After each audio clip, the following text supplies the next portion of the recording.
ராகுல் மீது தேர்தல் ஆணையத்தில் புகார். ராகுல் காந்தி மீது மத்திய அமைச்சர் அர்ஜுன் ராம் மேக்வால் தேர்தல் ஆணையத்தில் புகார் அளித்துள்ளார். அரசியலமைப்பு சட்டத்தை பாஜக நசுக்க விரும்புவதாக ராகுல் தொடர்ந்து பொய் பேசி வருவதாகவும், தேர்தல் பிரச்சாரத்தில் காங்கிரஸ் பொய்களை பரப்புவதை கண்டிக்கும்படியும் அந்த புகார் மனுவில் குறிப்பிட்டுள்ளார். மேலும் பாஜகவின் கொள்கைகள் குறித்து தவறாக பேசுபவர்கள் மீது நடவடிக்கை எடுக்கவும் அவர் வலியுறுத்தியுள்ளார்.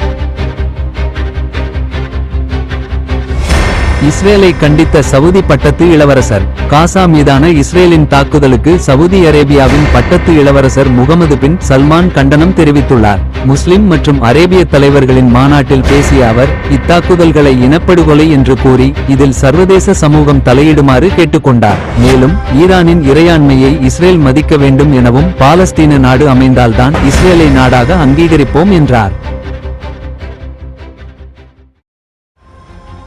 தேர்வு முடிவுகள் விரைவில் வெளியீடு. டிஎன்பிஎஸ்சி தலைவர். அரசு பணிகளுக்கான போட்டித் தேர்வுகளின் முடிவுகள் விரைவில் வெளியிடப்படும் என டிஎன்பிஎஸ்சி தலைவர் எஸ்.கே. பிரபாகர் உறுதியளித்துள்ளார். அண்மையில் நடந்த ஒருங்கிணைந்த தொழில்நுட்ப பணி தேர்வு முடிவும், டிப்ளமோ, ஐடிஐ கல்வித்தகுதி கொண்ட தொழில்நுட்ப பணி தேர்வு முடிவும் விரைவாக வெளியிடப்படும் என்றார். குரூப் -2 மற்றும் 2A தேர்வில் புதிதாக 213 காலியிடங்கள் சேர்க்கப்பட்டு காலி பணியிடங்கள் 2540 ஆக உயர்ந்துள்ளதாகவும் கூறினார்.